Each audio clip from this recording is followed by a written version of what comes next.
Station, this is Houston. Are you ready for the event? Houston Station, we are ready for the event. Space.com, this is Mission Control Houston. Please call station for a voice check. Station, this is Space.com. How do you hear me? And station's got you loud and clear. Welcome aboard, Claire. Thank you so much for talking to us. Did you all have a good Christmas and New Year's in space? Almost any day up here is a great day. So there were wonderful holidays, and the Christmas holiday was made extra special because we got our crewmates that joined us and doubled the crew size. How are you all feeling about the upcoming SpaceX Dragon visit to the station? Is that a pretty significant milestone?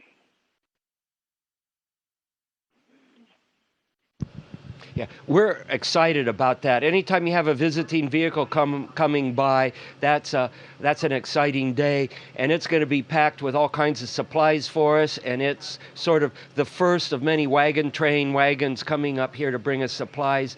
And one of the neat things about the SpaceX vehicle is that it will allow us to take significant payloads down, which is a real important thing.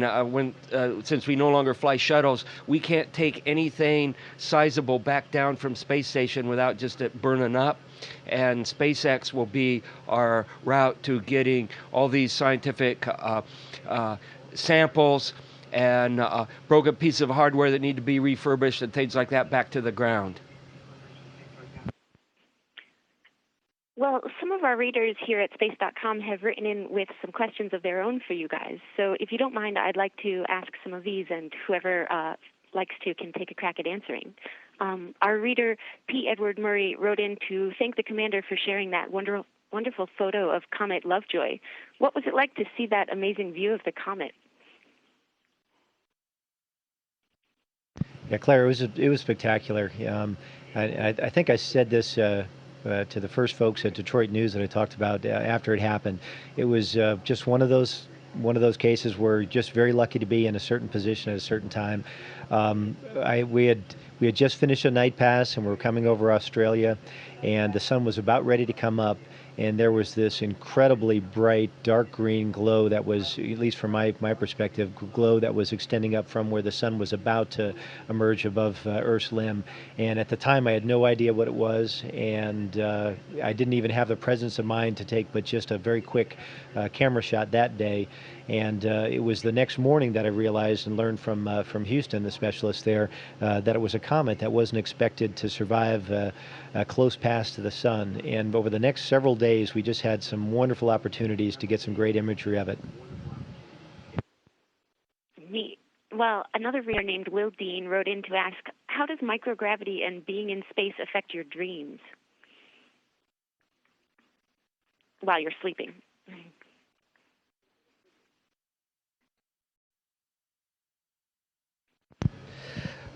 Yes, well, so far my dreaming is still like on Earth. In the first days you arrive, you don't sleep that good. I mean, actually, you don't want to sleep. It's too exciting to be here.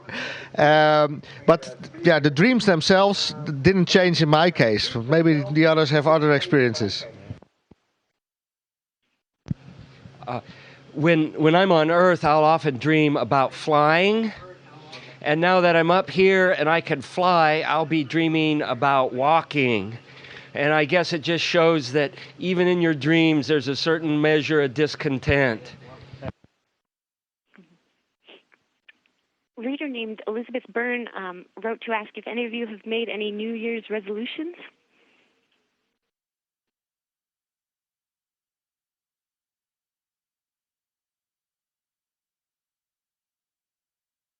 That's a great question, and we're just kind of looking at each other. We've been so busy, even through the holidays here with handover and so forth, that we really hadn't, at least I and Andre and Don hadn't really had a chance to make any New Year's resolutions. I guess if we had one to make, it would be to find time to spend a little bit more quality time in the windows in the cupola and in some of the nadir-facing windows to look at planet Earth from here. Brandon Murray asks, just how bad is the space junk issue in relation to the safety of the ISS and its crew?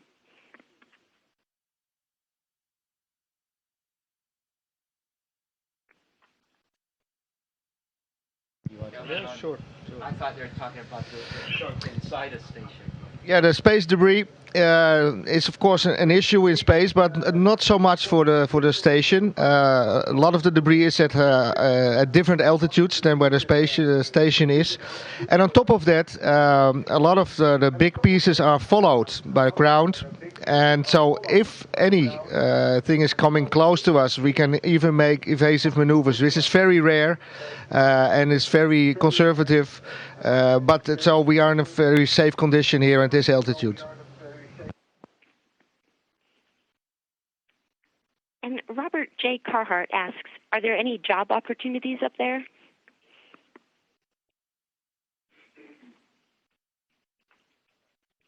Well, we're just saying, I think there's an awful lot of work to do, number one, and whereas a lot of folks want to fly in space station, would love to be astronauts and cosmonauts, and I would absolutely encourage them to do that. I think the future is very bright for young folks right now that are looking to get into this business, but we need legions of folks on the ground that help design these vehicles, that help design and operate a lot of these experiments remotely, and are helping to build the next generation of rockets and spaceships to carry us beyond low Earth orbit.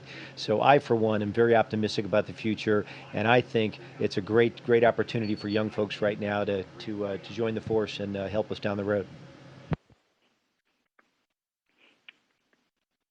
A reader named Jeffrey Dean Root writes in to ask, what are some examples of some of the science research you're doing on the space station that will help prepare us for manned missions beyond low Earth orbit?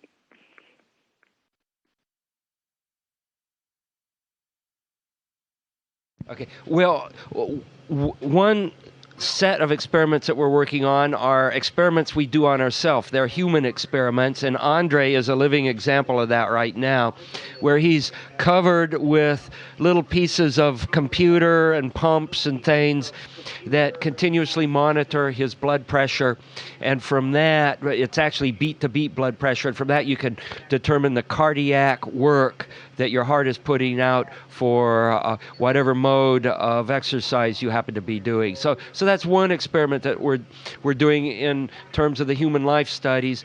The other things that we're doing up here is what I refer to as engineering research.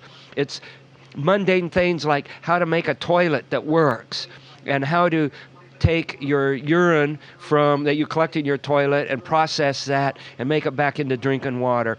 And we're doing that right now on station. We've got 3 big chunks of equipment. One's a toilet, one's a processor, and the other's a galley, and they're all hooked together.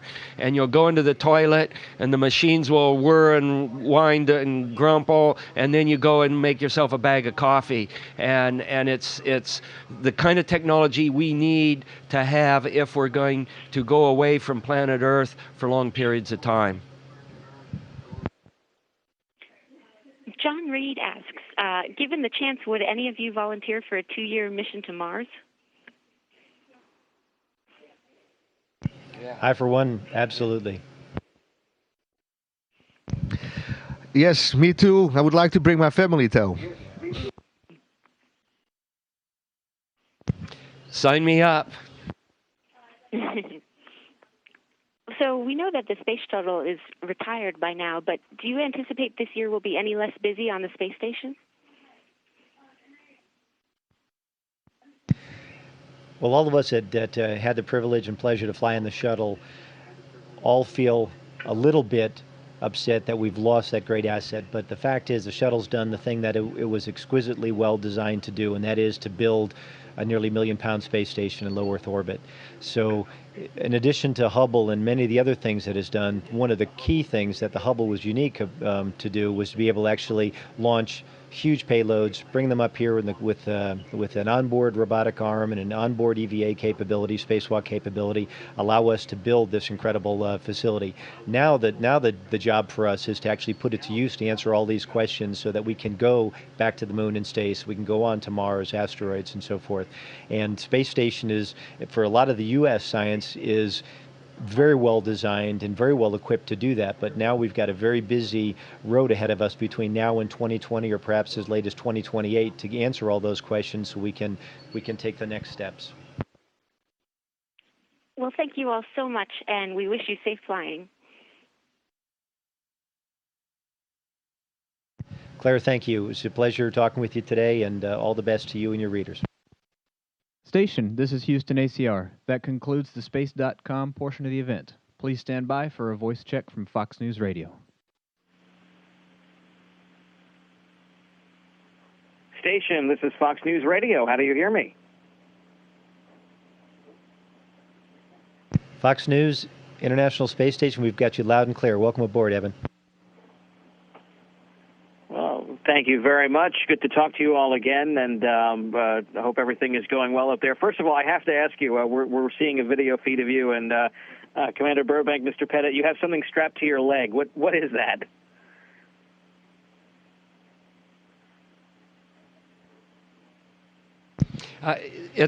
It's called a knee board. It's something that pilots wear when you're sitting in an airplane, so you have a pad of paper and a pencil at your disposal.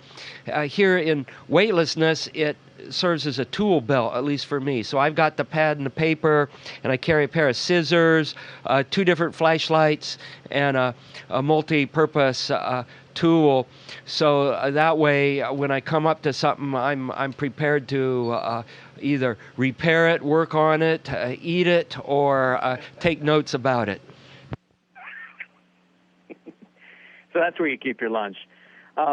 Gentlemen, I have a question, especially for you, Commander Burbank. The Dragon from SpaceX is scheduled to arrive, maybe in about a month. This is going to be the first non-state-sponsored, non-taxpayer ship, if you will. It's the ship you and your colleagues would likely use to get from to and from the ISS. How exciting is something like this? We've moved away from the taxpayer-funded ship that's going to do this, essentially this taxi and trucking route. What is that like to be there for this? Well, I think for all of us, we're very excited about it. Number one, for the sake of the space station, that's critical capability. It's the ability to resupply station and to return critical hardware, payloads, or hardware that's failed that we need to get on the ground to analyze and perhaps refurbish, to be able to do that. And down the road, it also affords capability to actually deliver crew to space station, to and from space station. It's one of several companies that are actually working on that right now.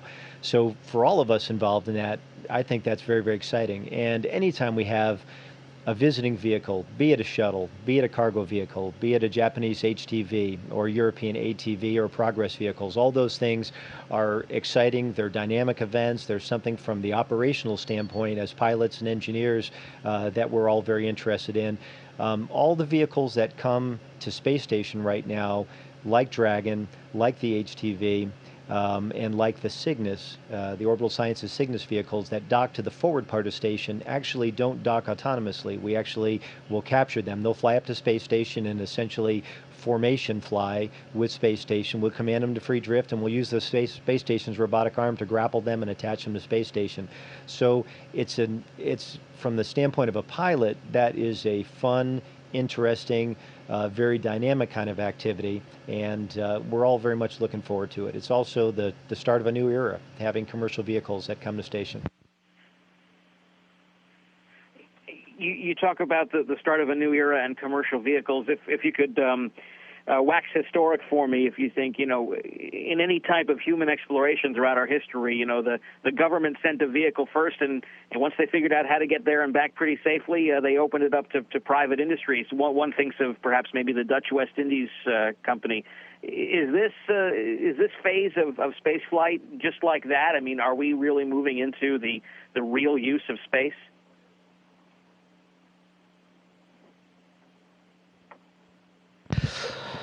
Yeah, I think this is like you said, like the shipping in the past. This is the same thing. We will see the commercial companies taking over, industries taking over, and agencies doing what they're meant to do, exploring. So they will look ahead and go to new regions, new areas, while the commercial companies take over the known ground by now. Mr. Kuipers, I hear that you got my cue about the Dutch part of exploration with the Dutch West Indies Corporation. Your presence on the space station really demonstrates the international mission there, and there are many here in the U.S. that might not realize that Europe has a vibrant space program. What would you like Americans to know about your work up there?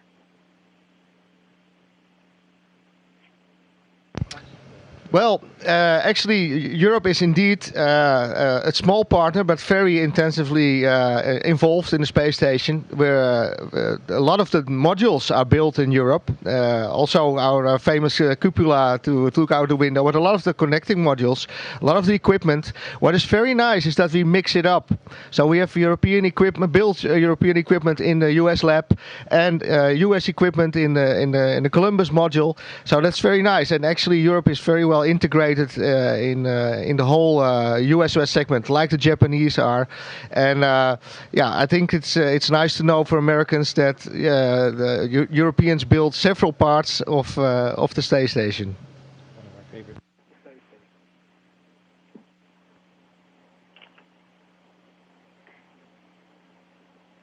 And the cupola, I've been told, is probably just the crown jewel of it.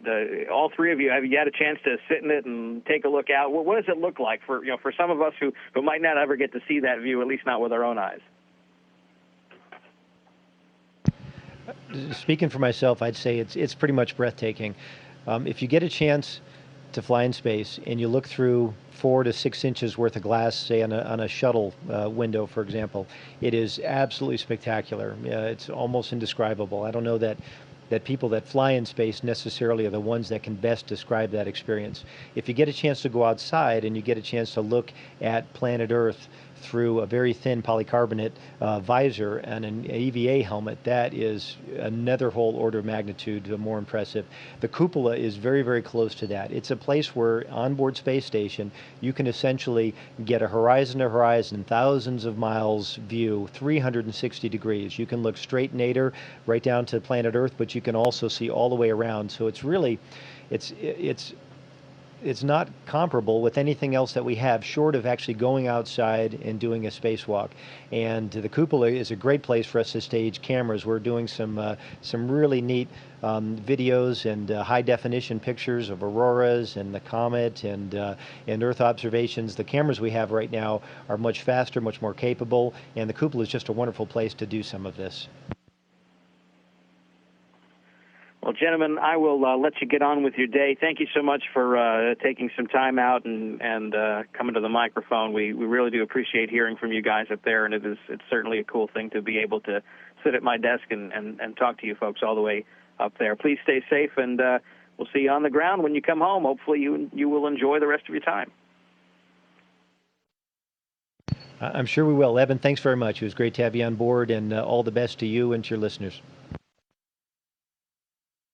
Station, this is Houston ACR. That concludes the event. Thank you. Thank you, Space.com and Fox News Radio. Station, we are now resuming operational audio communications.